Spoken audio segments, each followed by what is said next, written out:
kënaqësi ju kemi në hapësirën për shqiptarët. Nga madhe kënaqësia është ime të jem pjesë e emisioneve tuaja.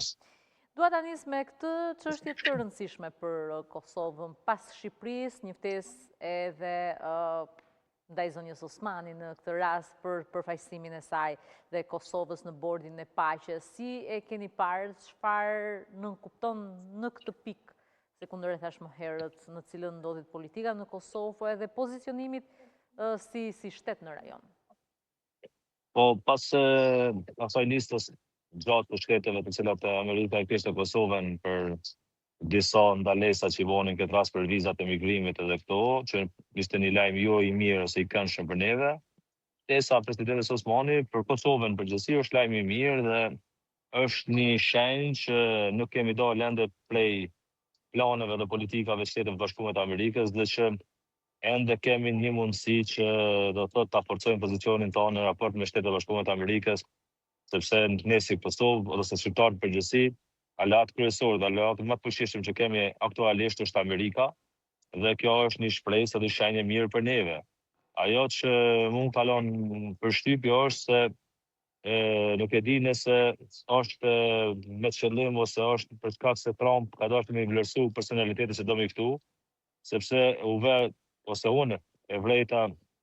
apo deshta me vlejt këtë dallimin që në Shqipëri ftoi kryeministrin e Shqipërisë Edi Rama, ndërsa në Kosovë presidente në Kosovë Vjosa Osmani, nuk e di nëse kjo ishte një,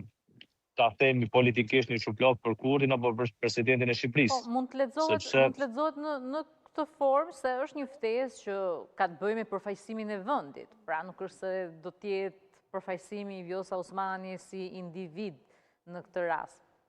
por për Kosovën. Po, me qenë se në shtetet të ndryshme, po fton diku presidenta, diku kryeministra,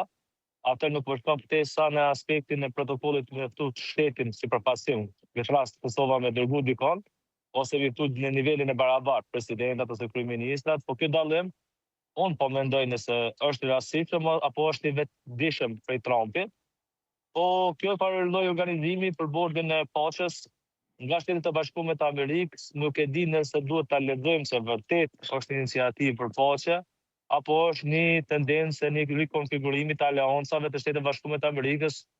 për arsye të konflikteve që vetë aktualisht janë të ndezura, apo ndonjë konflikt të ardhshëm që mund të jetë në praktikë fillimit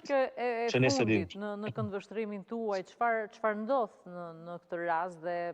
çfarë veprimesh duhet ndërmerren, se ne flasim për një aleancë që do të krijonte një lloj muri ndoshta me Bashkimin Evropian apo vende anëtarë të Bashkimit Evropian, se të paktën si kundër e dim, Franca, një nga vendet e cila nuk do të jetë pjesë e bordit të paqes, cilën e ka refuzuar. Pra, e vendos vendin në këtë rast Kosovën, se po flasim për Kosovën edhe përballë Bashkimit Evropian, apo aleanca kryesore është SBA-ja e pa kontestueshme në këtë aspekt? Po, edhe madje nga përshtypje shumë arroganca Trumpit ka pyetjes gazetarëve për Macronin dhe ishte një përgjigje shumë e shkurt, se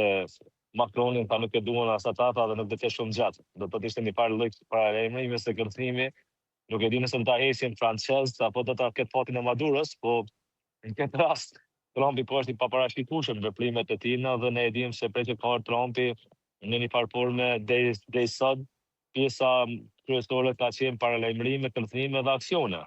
Në vendet që faktikisht Amerika i sheh si kërcënim ose si bincë ndaj Amerikës. Po të pas parasysh se Evropa vetë ka nevojë për aleancën e Amerikës dhe shtetet më të fuqishme në Evropë faktikisht shpesh bëjnë veprime jo të vullnetshme për shkak mos pritet me amerikanët. Nuk e di nëse ne do të guxonim të mendonim nëse do të trashtohemi nga Amerika apo Evropa. Të pas parasysh edhe faktin që ndoshta shumë me dame historike, neve na kanë ndodhur për shkak të pazareve të Evropës.